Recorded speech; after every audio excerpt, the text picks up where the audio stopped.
world feels cold and gray. Hey y'all, Joefer here, the cranky old gay guy. Happy Monday night.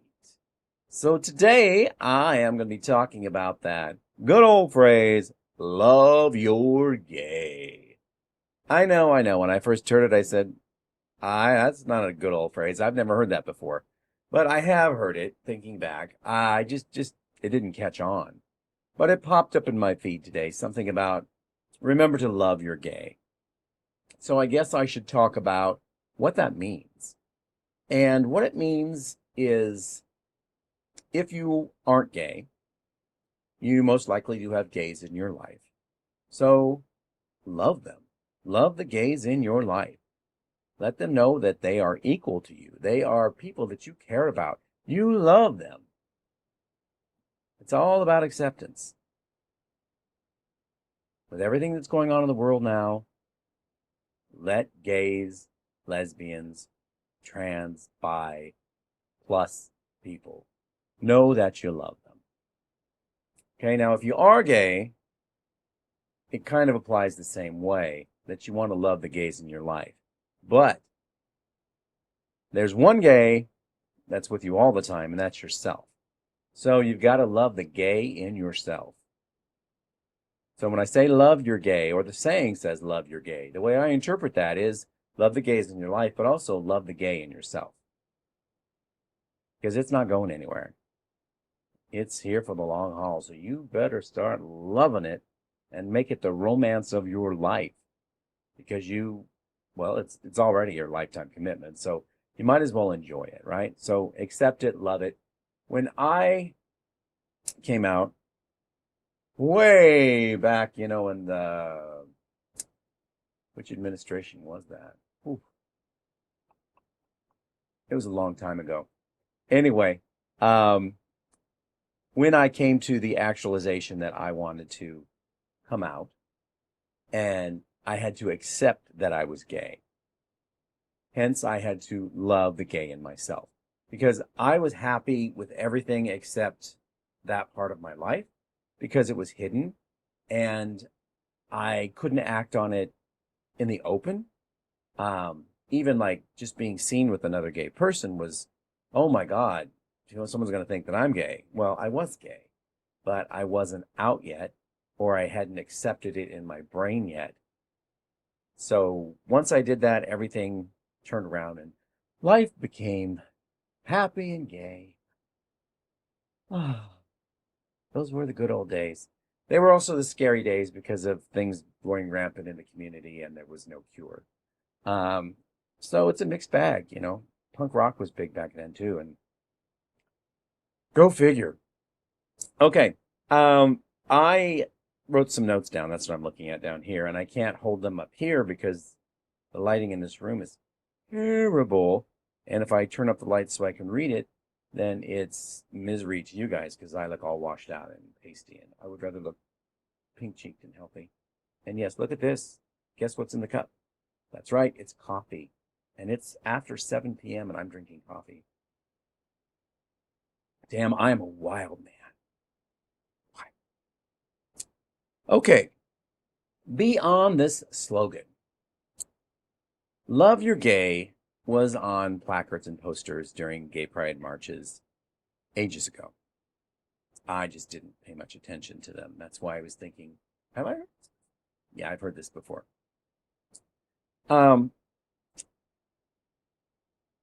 What it is when it's broadcast in that manner, I have a little title here. It says, Beyond the Slogan. And the broader message of Love Your Gay is love everyone, not just your gays. Love your straights, love your in-betweens, love everyone. Because this is going to sound hippy-dippy, but love is what makes the world go round. Love is your power. Love is the energy on this planet.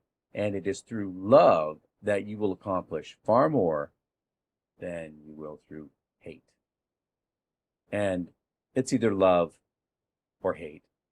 There's some lukewarm in-betweens, but the opposite of love is hate. Some will say that's not true. Some will say, oh no, the opposite of love is fear. Well, isn't hate fear? I think it is. If you hate something, you hate it for a reason, and there's a fear built right into it. And that's why it's hate. And I think that the reason so many people hate the gay community as a whole, which is the LGBTQ plus community, is because they are afraid of it. They don't actually hate it. They're just scared. And when you push a title or a slogan in their face that says, love your gay, they go, oh, I don't have a gay. Well, actually you do. Just look deeper into your family. There's a gay in there. Trust me. I know. I look deep into mine, and yeah, there are gays there too that we're just never talking about. That's just the way it is. Now me, I'm kind of an open book when it comes to that. So I'm sure that, well, I know that it's come up in family discussions in the past when I'm not around because I've heard reports. But relatives and things, yeah, I'm sure they talk about me, and that's totally cool. I have no problem with that whatsoever. If it helps bring visibility to gay and lesbian people and the whole community, trans as well, that's great because people need to know that we're here. We're queer. We're not going anywhere. I know that's another chant. Oh my God. And I know how the word queer is triggering to a lot of older gay men. So we're not going to talk about that right now because that's in a previous video. I was just stating the chant that I hear at parades and protests. So, love your gay forces people, believe it or not, forces them, but it's in a delicate way to think about the words, think about what they mean, and realize that there are gays, LGBTQ plus people in society, in the world, and most likely even in their social circles, if not their family. They might not want to believe it, but it is true. A TV show just came to mind. A new Netflix series called Clean Slate, starring Laverne Cox and George Wallace, comedian, just came to mind because the story is about Laverne Cox, who ran off to get out of Alabama, and she went to New York City. But when she went to New York City, she was a he. Now he comes back as a she. So now she comes back. And the first episode is pretty much her father not knowing, he hasn't seen his kid for 23 years. She shows up. He just thinks she's a beautiful woman.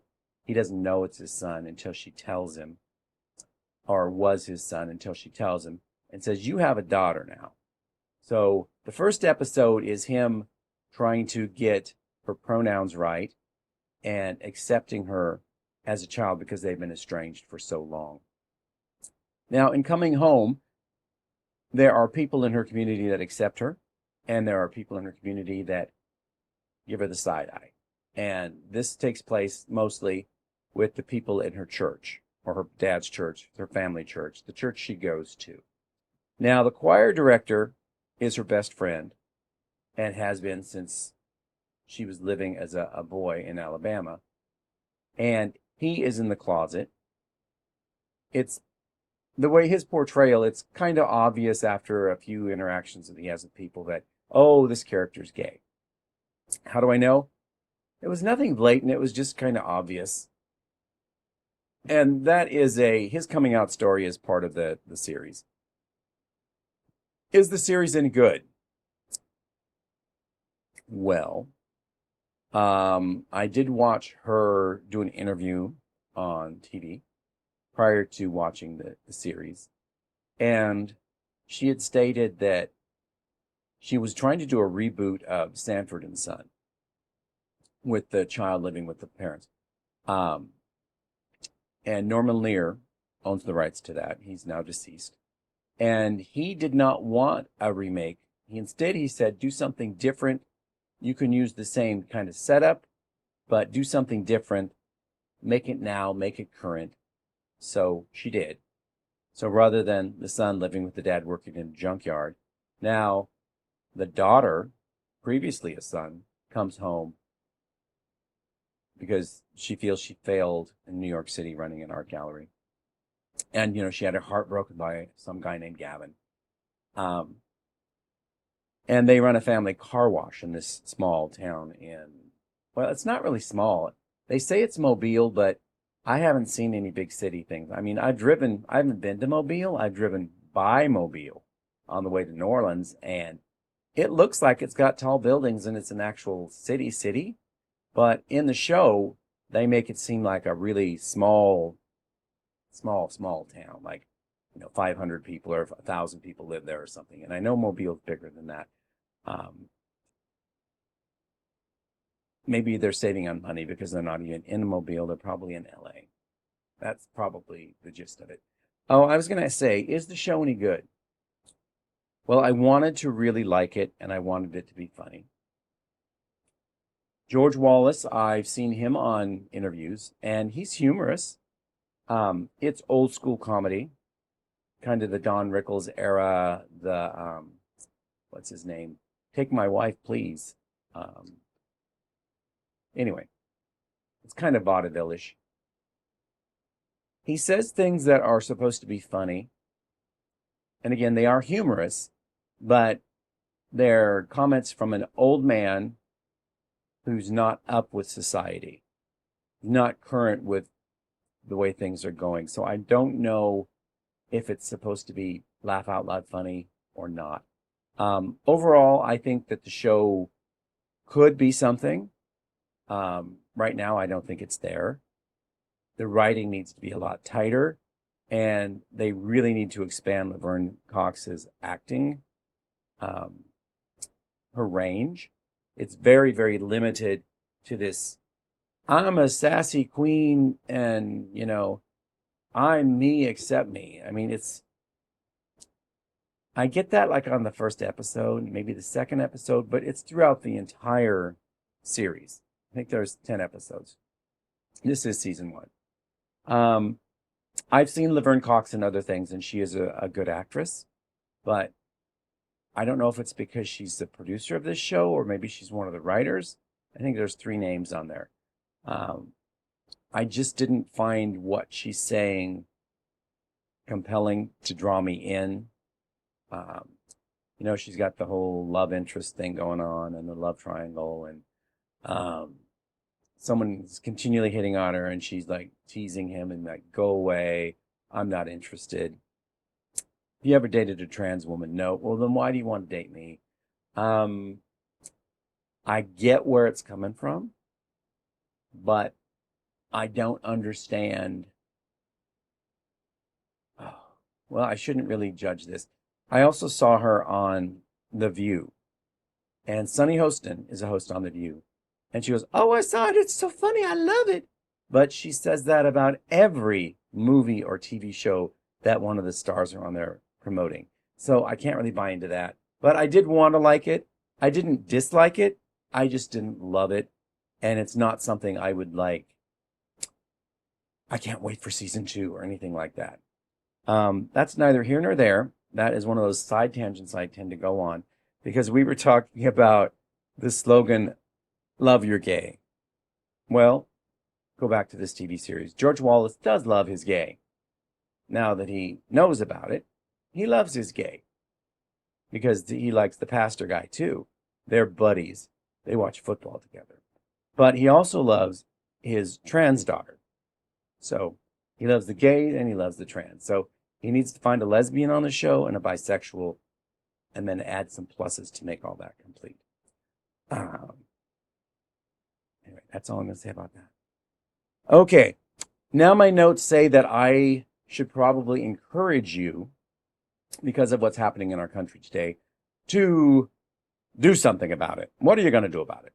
Well, that's my question for myself. What am I going to do about it? Well, what I'm going to do is suggest that everyone who watches this contact their congressional representative, and I'll give you the number here in a minute, for the Capitol Switchboard, and let them know how you feel about the current administration's rules when it comes to taking rights away, particularly trans rights away. The DEI taking away those rights. DEI, by the way, is not designed to put minorities into positions that white people would have. It's not what it is. DEI is designed to make sure that white people who are less qualified than people of color don't get into those jobs. That's what it's for. It's not to push non-whites into white people's jobs. It's to make things equal in that whoever is the most qualified is the one who's going to get the position. Because in the past, and in several companies still, they pick the white candidate over the candidate of color. And that's what DEI was created. That's why it was created, to change that. And when I say people of color, I just mean non-white. They're all shades of people, but the non-Caucasian. That's what I'm saying there. That's what DEI is for.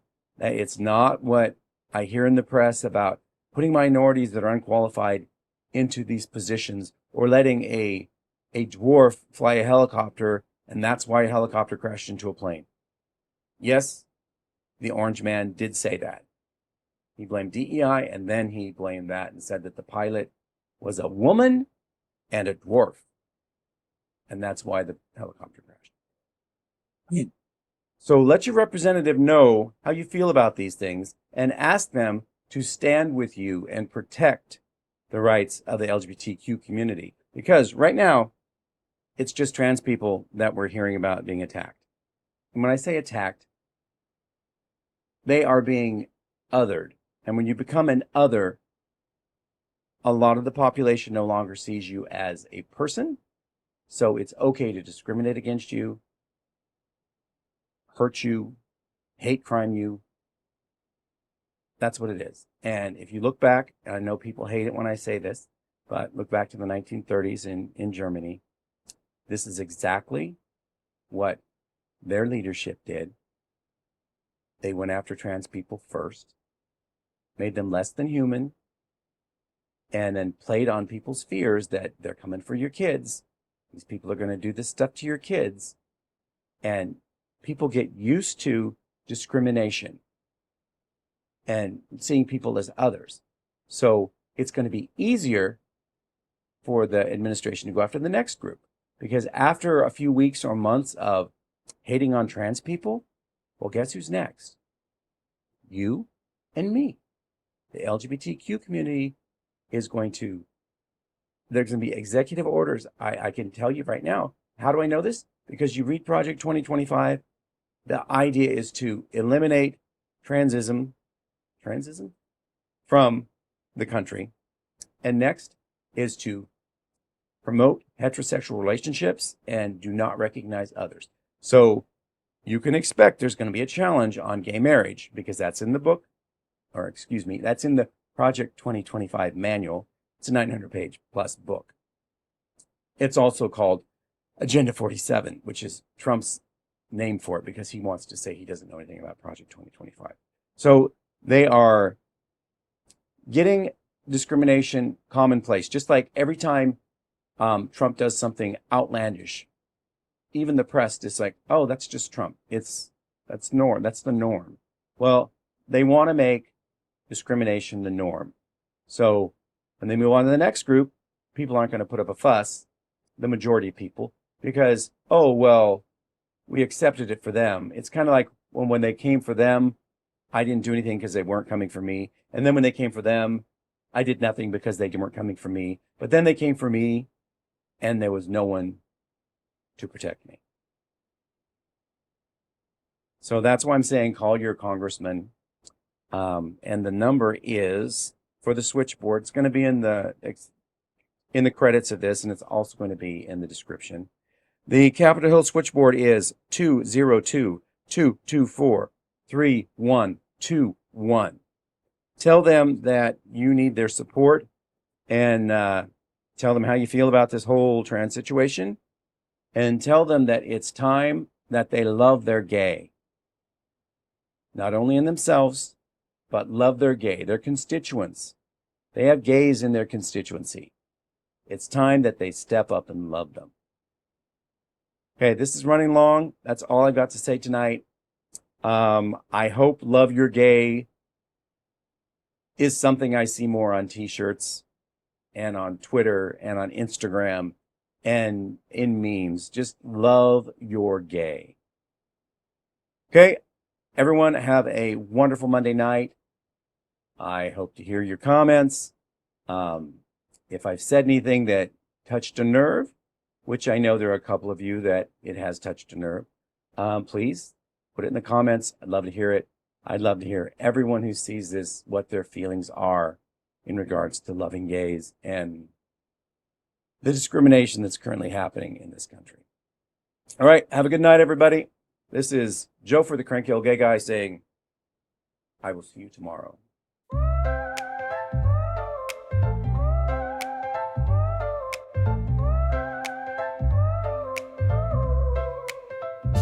When the world feels cold and gray and the colors start to fade, remember the love that shines within and let it light your way. Respect the love that others share and the lives that they embrace.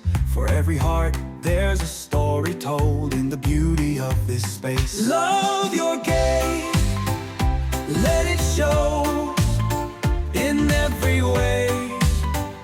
Let it grow, embrace the love, loud and clear.